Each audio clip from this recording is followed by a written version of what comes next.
ये हमरो देश हमरो राजा, हमरो राजा हमरो देश, राजा चाहिए राजा चाहिए। नमस्कार, मैं हूं ऐश्वर्य गुप्ता और आप देख रहे हैं न्यूज़ 24 तक चैनल। इस चैनल में आप तमाम दर्शकों का हार्दिक अभिनंदन है, हार्दिक स्वागत है। आज 8 अगस्त 2025 का दिन है। आज मैं आप लोगों को एक विशेष और एक बहुत बड़ी ऐतिहासिक खबर आप तक हम पहुंचाने जा रहे हैं। वो खबर है नेपाल की। आजकल नेपाल में एक बहुत बड़ी जन आंदोलन जो है सड़कों पर उतर चुकी है।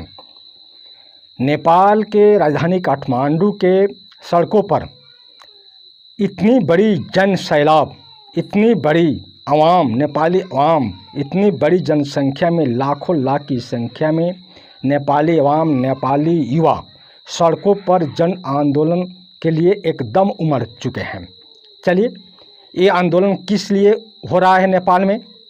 तो राजतंत्र की वापसी को लेकर के, यानी कि वहाँ की जनता का मांग है कि हमें पुनः राजतंत्र चाहिए, राजा चाहिए।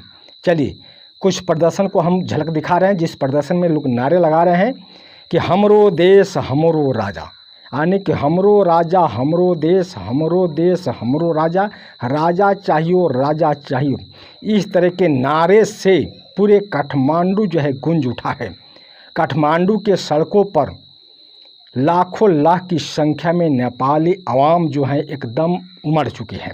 नेपाल के राजधानी काठमांडू में नहीं, विभिन्न जगहों पर नेपाल के लोग राजतंत्र की वापसी को लेकर एकदम जन आंदोलन के लिए एकदम उतारू हो चुके हैं।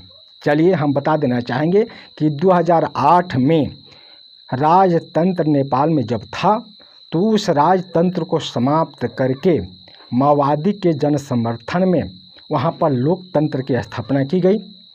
आज समझिए कि 2008 से लेकर आज जो है 2025 चल रहा है, यानी कि कुल मिलाकर देखा जाए तो 16-17 वर्ष हो चुके हैं वहाँ पर लोकतंत्र की व्यवस्था हुए।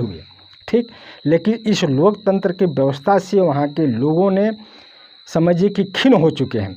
इस लोकतांत्रिक व्यवस्था से उन लोगों का मन उब चुका है और इसलिए वहाँ के लोगों ने मन बना लिया है कि हमें पुनः राजा चाहिए, राजतंत्र चाहिए। और ज़रूरी भी है, एकदम ज़रूरी है नेपाल में राजतंत्र वापसी।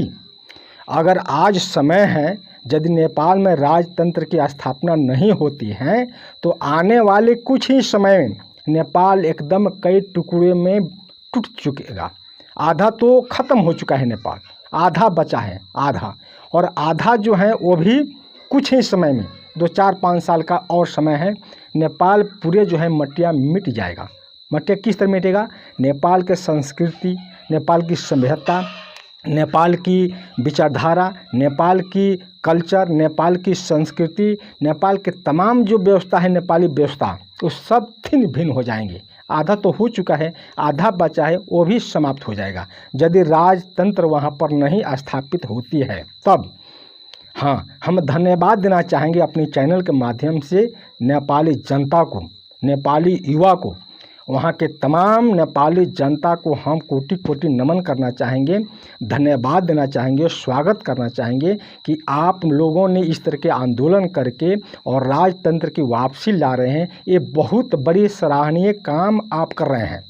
हाँ, यहाँ के इंडिया के भी, हमारे भारत के भी कुछ विचारधारा के जो लोग हैं, जो हमारे हिंदू संस्कृति, हिंदू सभ्यता को मानने वाले जो लोग हैं, उनसे भी अपील करेंगे कि आप लोग भी नेपाल के राजतंत्र की वापसी में जो आंदोलन है उसका भी समर्थन कीजिए, सपोर्ट कीजिए, वैचारिक समर्थन कीजिए। यहाँ के शासन प्रशासन, यहाँ के सरकार से भी अपील करेंगे कि नेपाल में जो भी हो सके वहाँ पर राजतंत्र की स्थापना में मदद कीजिए जहाँ तक हो सके। चलिए, नेपाल के आवाम, नेपाल के जनता को कोटि कोटि नमन, कोटि कोटि प्रणाम कि आप लोगों ने बहुत बड़ी ऐतिहासिक काम कर रहे हैं राजतंत्र की वापसी आप लाने के लिए।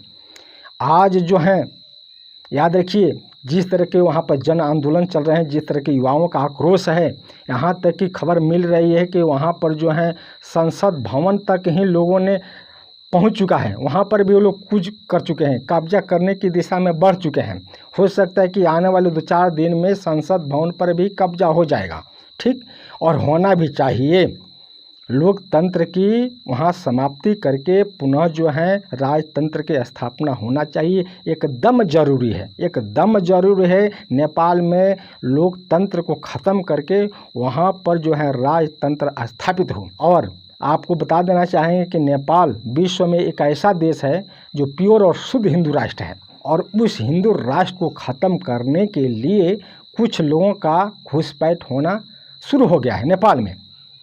अगर समय रहते हुए यदि राजतंत्र की स्थापना नहीं होती है तो तमाम तरह के घुसपैठियों का आगमन हो जाएगा नेपाल में, और तरह तरह के समूह में बट करके और नेपाल के टुकड़े टुकड़े में लोग बांट देंगे।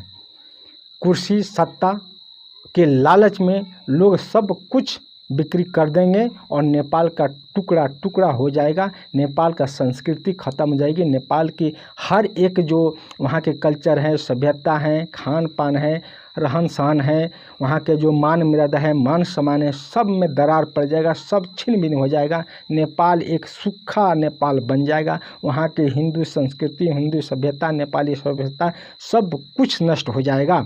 इसलिए वहाँ पर ज़रूरी है कि जितना जल्द हो सके वहाँ पर राजतंत्र की स्थापना होना चाहिए। इसके लिए हमारे चैनल के माध्यम से और मेरे माध्यम से लाख लाख कोटि कोटि नमन है नेपाल को, नेपाली जनता को। बहुत बहुत धन्यवाद है कि जनता ने वहाँ का मूड बना लिया है, एकदम मन बना लिया कि हमें राजा चाहिए, राजा चाहिए, हमरो देश हमरो राजा, हमरो राजा हमरो देश, राजा चाहिए, राजा चाहिए। इस तरह के नारा जो है गूंज रहे हैं नेपाल में, इसके लिए कोटि कोटि नमन करना चाहेंगे नेपाल आवाम को, नेपाली जनता को, जिन्होंने इतनी बड़ी सराहनीय काम करने के लिए एकदम कुछ कर चुके हैं। यानी कि संसद भवन पर उन्होंने कब्जा करने के लिए मूड बना चुके हैं, और खबर मिल रही है कि संसद भवन पर भी वो लोग पहुंच चुके हैं, और आने वाले 2-4 दिन में हो सकता है कि सदन भवन पर कब्जा कर जाए। खबर मिल रही है कुछ में आंसू गैस भी गोले दागे गए हैं, कुछ लोग घायल भी हुए हैं। इतना होने का बावजूद भी एक ऐतिहासिक काम होगा नेपाल में यदि राजतंत्र स्थापित हो जाती है तो। चलिए, इन्हीं शब्दों के साथ मैं एसपी गुप्ता आप तमाम दर्शकों से विदा लेते हुए अपने स्टूडियो से वापस चलने का टाइम हो चुका है, और आप लोगों से विदा ले रहा हूं इन्हीं शब्दों के साथ। जय भारत, जय नेपाल, जय भारत, जय नेपाल।